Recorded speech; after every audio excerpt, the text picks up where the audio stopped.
Hello, everyone. For those of you who don't know me, my name is Chris McKay, and I represent a lieutenant colonel. I'm dressed as a lieutenant colonel on the staff. I'm on the staff of Crown Forces North America, and I am the infantry commander for all the forces that make up Crown Forces North America. Some of you got an email yesterday from me that Major Pin and I put together a list of officers' dress regulations. Now, following up on that email, I do want to emphasize that these are not requirements, these are suggestions. We understand that not every officer is going to have every order of dress. In addition, of course, there were certainly regimental distinctions in orders of dress.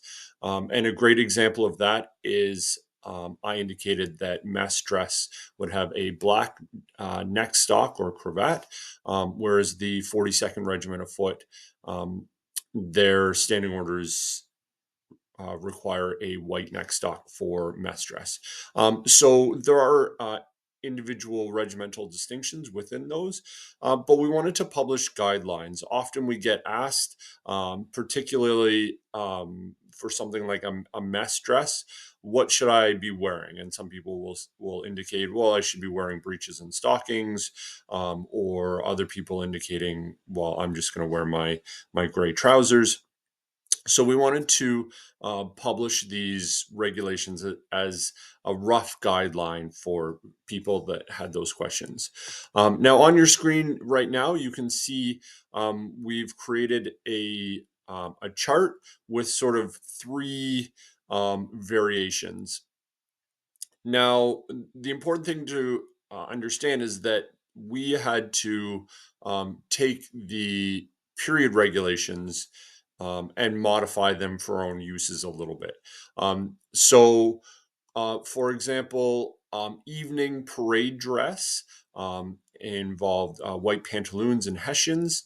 Um, but often, some of our most formal parades, such as a memorial parade on a Sunday morning or our change of command parade that we had last year, are held in the morning.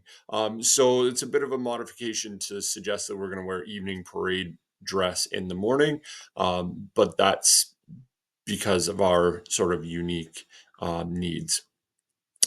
In addition, very rarely are standing orders indicate what should be worn during a battle. So our battle scenario, we've titled it battle dress. And similarly, there's no regulations for what should be worn in camp. So I've titled that undress. So if you just really quickly look through the chart here, you can see that there are many different orders of dress and many different requirements. So, for example, if going to a formal ball, the expectation is breeches and stockings with a full length dress coat. We understand that not everybody's going to buy a full length dress coat. In fact, it's pretty rare that anybody would buy that just for reenacting. So again, these are suggestions. These are kind of guidelines. Um, one final thing I do want to highlight: the chart will be has been published. It will be available for anybody that would like to see it. So if you've missed out on that email, please let me know. I'm happy to send this document to you again.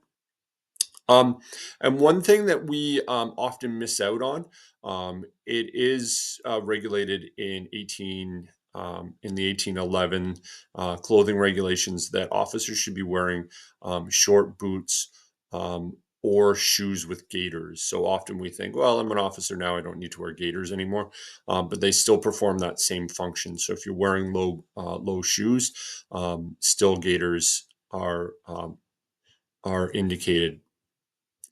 Finally, should note that staff officers such as myself, we will make an effort to conform to these. Again, it's not a regulation; it's a suggestion. Um, but these are intended for infantry company officers. So there are additional variations within staff as well, such as you can see behind me. Staff would wear a bicorn or a chapeau bras rather than a regimental cap. So it doesn't necessarily in every case apply to staff officers, but again, there's still rough guidelines. So I will close here by just saying, if you have any questions, feel free to reach out to me or Major Pin. And thank you so much for your continued efforts.